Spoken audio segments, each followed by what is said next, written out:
Welcome to Telugu stories. మరో మంచి కథతో మీ ముందుకు వచ్చేసాను. కథ పేరు ప్రేమ పెళ్ళి. స్టోరీలోకి వెళ్ళిపోదామా? ప్రేమకి జరుగుతున్నదంతా అర్థమవుతోంది. అసలు తను ఎలా అనుకుంది, తన జీవితం ఎలా గడపాలి అనుకుంది, ఏమిటి అర్థం కాకుండా జరుగుతున్నది, ఏంటో తెలియకుండా అలా చూస్తూ ఉండిపోయింది ప్రేమ. పై చదువులు చదవాలని హైదరాబాద్ వెళ్ళి ఉద్యోగం చేయాలని ఇలా ఎన్నో కలలు కంది. కానీ అవి ఏవీ జరగకుండా ఇంట్లో వాళ్ళు ఇలా అర్ధాంతరంగా తన ఆశలను కూల్చేసి పెళ్లి చేస్తారు అని ఏమాత్రం ఊహించలేకపోయింది. అసలు తన జీవితం తన చేతుల్లో లేకుండా ఎందుకు పోతోంది అని ఆలోచించసాగింది. ఏమి ఆలోచించినా కూడా ఏమీ చేయలేని పరిస్థితి తనది. సరే, ఏం జరుగుతుందో చూద్దాం. ఊరికే ఆలోచించి మనసు పాడు చేసుకోవడం ఎందుకు అని పడుకుంది. కానీ నిద్ర పట్టడం లేదు. ఏం చేయాలా అని ఆలోచించసాగింది. పవిత్ర ఇక చాలే ఆలోచించింది. పడుకో, రేపు ఉదయం లేచి మాట్లాడుదాం అని అంది. కానీ ప్రేమకి నిద్ర పట్టలేదు. ఒక పక్క తల్లిదండ్రుల ఆలోచన, మరో పక్క సాగర్ ఆలోచనలు ఆమెని చుట్టుముట్టాయి. సాగర్కి ఎలా చెప్పెను జరిగిందంతా? సాగర్ ఏమనుకుంటాడు? అసలు తను ఎలా తీసుకోగలరు? తన ఎంత బాధపడతాడు? కానీ సాగర్కి చెప్పకుండా ఏం చెయ్యలేదు. ఎందుకంటే సాగర్ తన్ను ఎంతలా ప్రేమించాడన్నది ప్రేమకి తెలుసు. ప్రేమ ఇలా అన్నింటినీ ఆలోచించసాగింది. ప్రేమ ఆలోచనలతోనే రాత్రి మాయమైపోయింది. సూర్యుడు నేను వచ్చేస్తున్నా అన్నట్లు ఉదయించసాగాడు. తెల్లారగానే పవిత్ర లేచి, ఏంటి రాత్రి మొత్తం ఆలోచిస్తూనే ఉన్నావా? ఏం నిర్ణయం తీసుకున్నావు అని అడిగింది. ఏం లేదు పవిత్ర, ఫస్ట్ విషయం సాగర్కి చెప్పాలి. సాగర్ ఏమంటాడో విన్నాక అప్పుడు ఆలోచిస్తాను అని అంది. సరే, ఫ్రెష్ అప్ అయ్యి రా, టిఫిన్ చేద్దాం, మరి టిఫిన్ అయిపోతుంది అని అంది. సరే వెళ్దాం పదా అని ఇద్దరు ఫ్రెష్ అప్ అయ్యి మెట్లు దిగుతూ ఉన్నారు. మెట్లు దిగుతూ ఉన్నప్పుడు కూడా సాగర్ ఆలోచనలే ఆమె మదిలో మొదలవుతున్నాయి. తను అసలు విషయం చెప్పాక సాగర్ ఎలా రియాక్ట్ అవుతాడు? అసలు సాగర్ ఈ విషయాన్ని తీసుకోగలడా? సాగర్ వాళ్ళ అమ్మా నాన్న తనని కోడలిగా కాకుండా సొంత కూతురులా చూసుకున్నారు. అలాంటి వాళ్ళకి తను ద్రోహం చెయ్యగలదా? అలాంటి వాళ్ళని మోసం చేసి తను బ్రతకగలదా? ఇలా ఎన్నో ఆలోచనలతో కిందికి దిగింది. ప్లేట్స్ తీసుకొని ఇద్దరు టిఫిన్ చేశారు. సరేనే, నువ్వు వెళ్ళి సాగర్ని కలువు, నేను ఆఫీస్కి వెళ్తున్నాను, బాయ్ అంటూ పవిత్ర అక్కడి నుండి వెళ్ళిపోయింది. ప్రేమ ఇలా ఆలోచిస్తూనే సాగర్కి ఫోన్ చేసింది. సాగర్ ఫోన్ లిఫ్ట్ చేశాడు. ఏంటి ప్రేమ, ఏం డల్గా ఉన్నావు, డల్గా మాట్లాడుతున్నావు, ఏం జరిగింది అని అడిగాడు. ఏం లేదు సాగర్, నేను నిన్ను ఒకసారి కలవాలి అని అంది. ప్రేమ అరే ఏమైందో చెప్పు, ఎందుకు అదోలా మాట్లాడుతున్నావు అని అడిగాడు.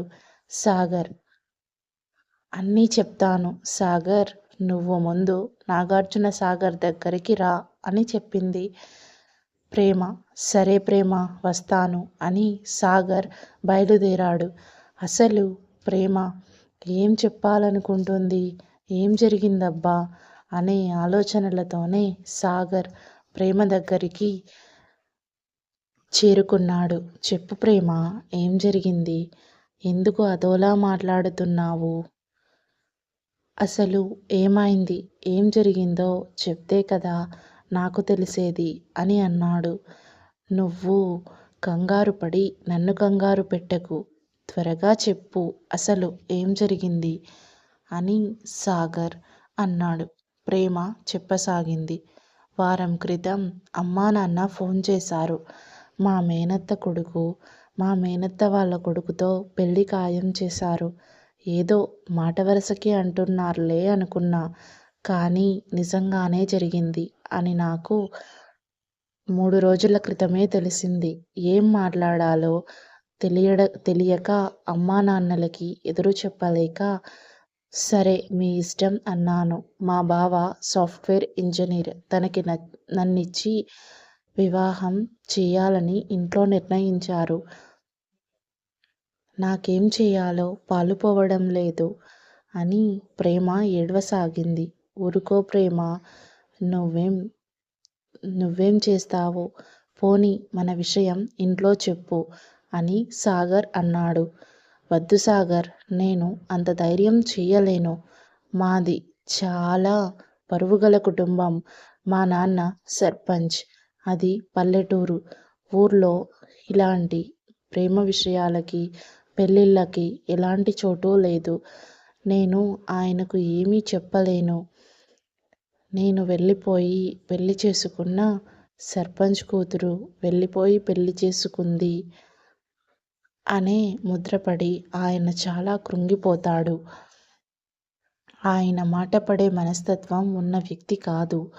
ఆయన ఏ నిర్ణయమైనా కూడా తీసుకుంటాడు. ఆయన తీసుకునే నిర్ణయాలకి నేను ఎంతమాత్రం కారణం అవ్వకూడదు అని అందువలన నేను ఆలోచిస్తున్నాను అసలు ఏం చేయాలి అని. కానీ నిన్ను వదులుకోవడం కూడా నా వల్ల కావడం లేదు.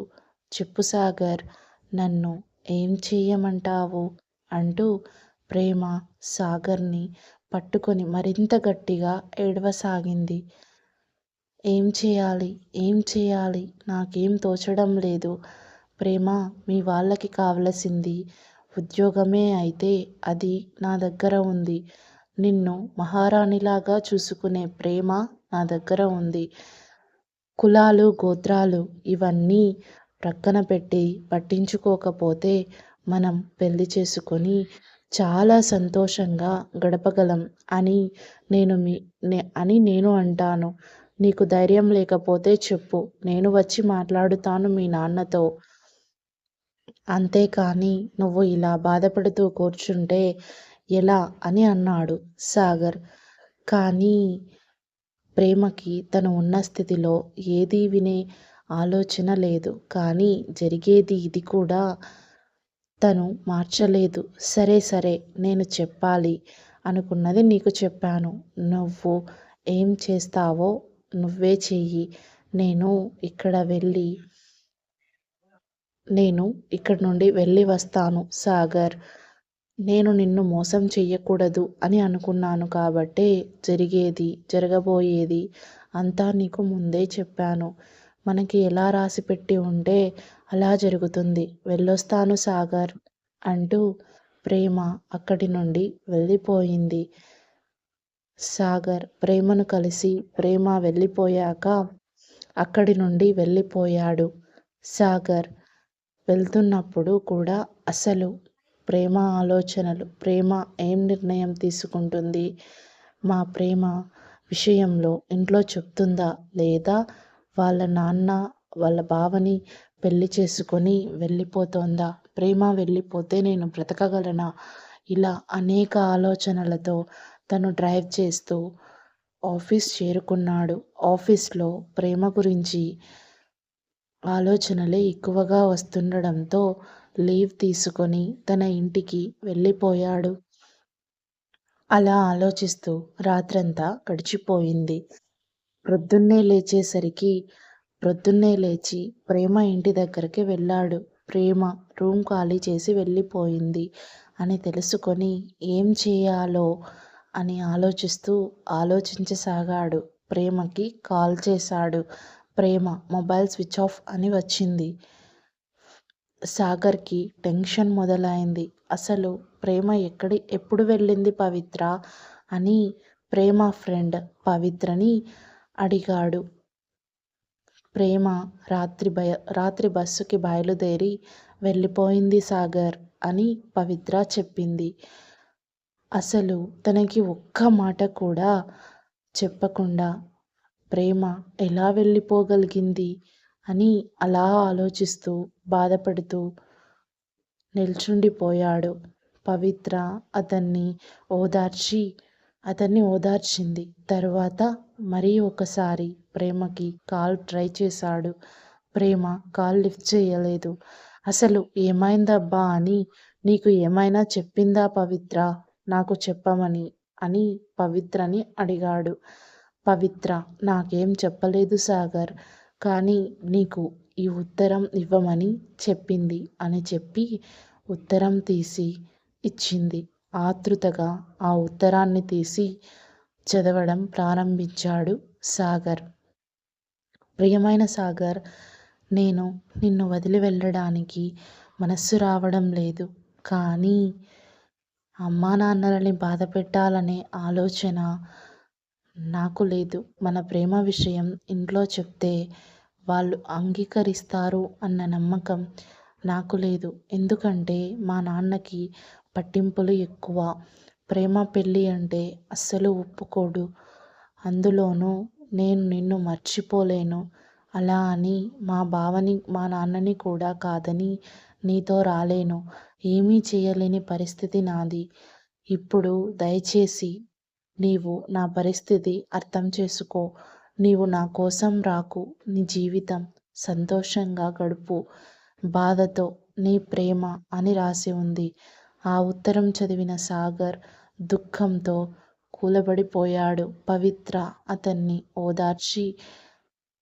అతన్ని ఓదార్చసాగింది. ఊరుకో సాగర్, ఏం కాదులే అని చెప్పింది. కానీ సాగర్కి దుఃఖం ఆగలేదు. తను పవిత్రని మరచి దూరంగా ఉండటానికి తన మనస్సు ఏమాత్రం కూడా అంగీకరించలేదు. తనతో జీవితకాలం బ్రతకాలి అన్న ఆశ జీవితాంతం అలాగే ఉండిపోయింది. అలా మధ్యలో ప్రేమ అతన్ని వదిలేసి వెళ్ళిపోతున్న ఊహాన్ని కూడా మనస్సు అంగీకరించలేక మదనపడుతోంది. అసలు ప్రేమని ఎలా దక్కించుకోవాలి, తనని ఎలా చేరుకోవాలి, ఇలా ఎన్నో ఆలోచనలతో తన మనస్సు కలవరపాడుకు గురి అయింది. అలా అక్కడే ఆలోచిస్తూ కూలబడిపోయాడు సాగర్. సాగర్ పరిస్థితి అర్థం చేసుకున్న పవిత్ర తనని లోపలికి తీసుకెళ్ళి నీళ్లు తాపి పడుకోబెట్టింది. కాసేపయ్యాక సాగర్ నిద్రలేచాడు. ఏమిటి పవిత్ర, నేను ఇక్కడ ఉన్నాను అన్నాడు. అంతా మర్చిపోయినట్టున్నాడు. పర్లేదు సాగర్, ఇక నువ్వు ప్రేమని మర్చిపోవడానికి ప్రయత్నించు. ప్రేమ వాళ్ళ ఇంట్లో వాళ్ళకి మర్యాద ఇచ్చి తన ప్రేమని వదులుకోవడానికి సిద్ధపడింది. ఇక నువ్వు వెళ్ళి ప్రేమని ఇబ్బంది పెట్టొద్దు అని చెప్పింది. సరే అని చెప్పి సాగర్ అక్కడి నుండి వెళ్ళిపోయాడు. నెక్స్ట్ ఏం జరుగుతోంది, అసలు సాగర్ ప్రేమని కలిసాడా లేదా అన్నది చాలా ఇంట్రెస్టింగ్గా ఉంటుందండి. Thanks for watching it. Please do like, share and subscribe my channel friends. Waiting for next episode. Thank you.